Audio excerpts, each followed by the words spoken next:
And I never thought anything like this could happen in America. Never thought it could happen. The only crime that I have committed is to fearlessly defend our nation from those who seek to destroy it. From the beginning, the Democrats spied on my campaign. Remember that? They attacked me with an onslaught of fraudulent investigations. Russia, Russia, Russia. Ukraine, Ukraine, Ukraine. Impeachment hoax number 1. Impeachment hoax number 2. The illegal and unconstitutional raid on Mar-a-Laga right here.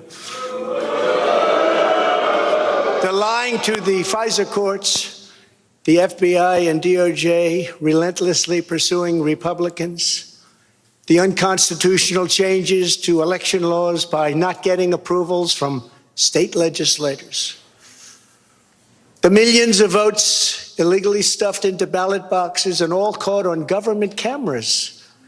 And just recently, the FBI and DOJ in collusion with Twitter and Facebook in order not to say anything bad about the Hunter Biden laptop from hell, which exposes the Biden family as criminals and which, according to the pollsters, would have made a 17-point difference in the election result.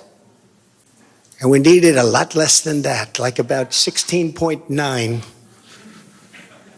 It would have been in our favor, not my favor, our favor, because our country is going to hell.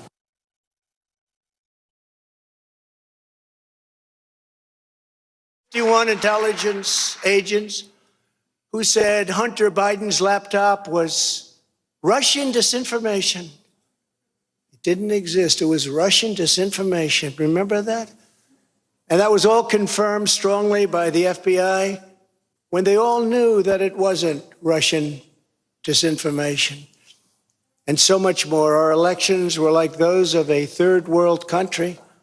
And now this massive election interference at a scale never seen before in our country, beginning with the radical left, George Soros-backed prosecutor Alvin Bragg of New York,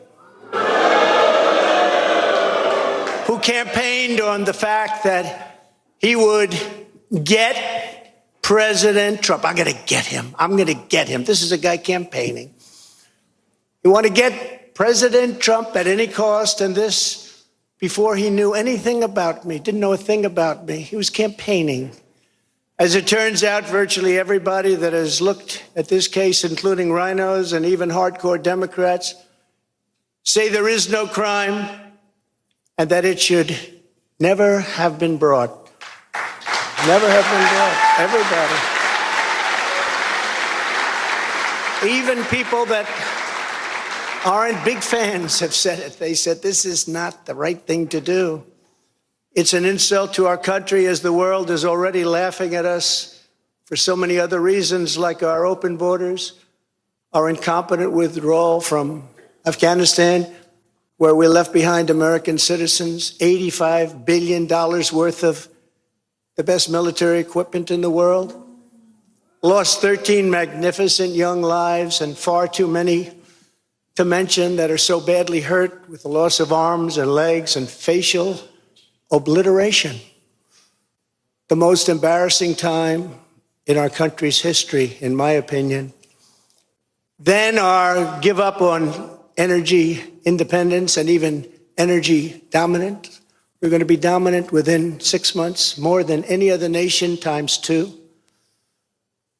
We had this all just 3 years ago. Our raging crime statistics, if you look in Democrat-run cities, numbers the likes of which we have never seen before, the open threats by various countries of the use of nuclear weapons, something never mentioned or discussed by outside nations during the Trump administration, and which could very well lead under the Biden administration's leadership to an all-out nuclear World War III. Can happen. We're not very far away from it, believe it or not. An economy that has been crippled by the biggest inflation we have seen in more than 60 years, and a military that I used to defeat ISIS In 4 weeks, they said it would take 4 years, 4 weeks, to kill al-Baghdadi and Soleimani, that has now gone woke at the top levels by trying to indoctrinate everyone down to the lowest ranking patriot. But now they have really stepped up their efforts by indicting the 45th president of the United States, who received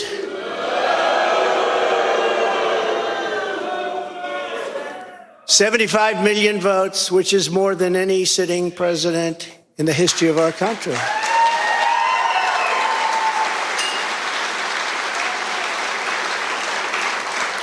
And in the wings, they've got a local racist Democrat district attorney in Atlanta who is doing everything in her power to indict me over an absolutely perfect phone call, even more perfect than the one I made with the president of Ukraine. Remember, I kept saying, that's a perfect call. This one was more perfect. Nobody said, sir, you shouldn't say that. Many people on the phone, or hung up in disgust because of something I inappropriately said, because nothing was said wrong. In fact, at the end of the call, we agreed to continue our conversation about election fraud, and election fraud specifically in Georgia, at a later time. Many people on the phone, including lots of lawyers, nobody found anything wrong with that perfect call until a book promotion tour many months later. All of a sudden they say, you know, I remember Trump making a call. Let's look at that. This fake case was brought only to interfere with the upcoming 2024 election, and it should be dropped immediately.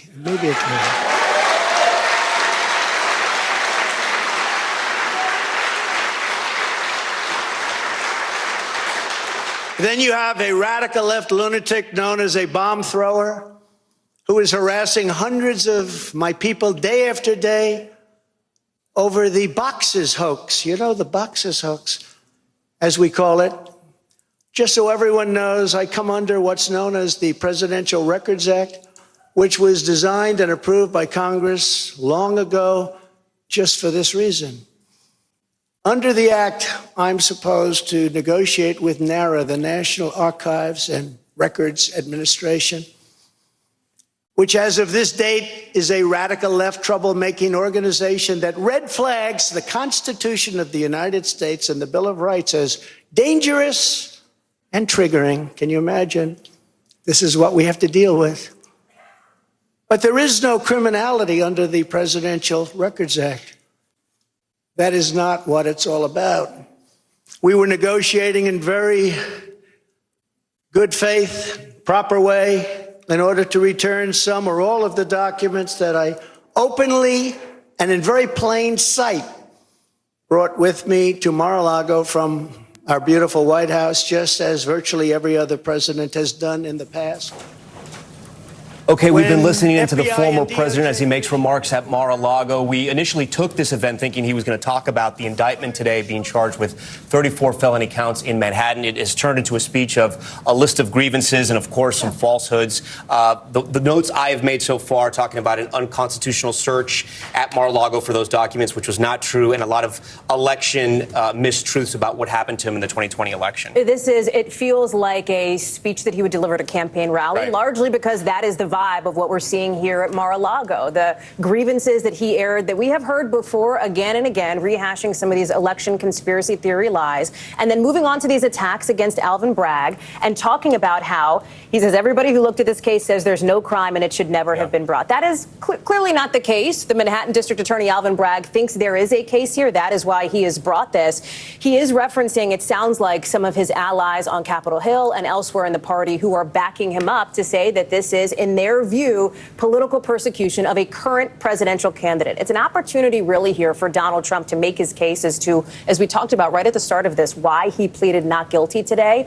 We so far have not heard that case, as he has made the turn now to other investigations in front of him, including, of course, that special counsel investigation. Speech. And again, a lot of falsehoods coming out from the former president. I do want to bring in our White House correspondent, Chief White House Correspondent Kristen Welker, who covered the president on the campaign. The first thing I really was essentially protesters on both sides, those who support grievances, Republican knew this because pursue. To bring this case, we had all thought, based on our reporting, that there would be a. Hi, I'm Monica from DAT Solutions, here to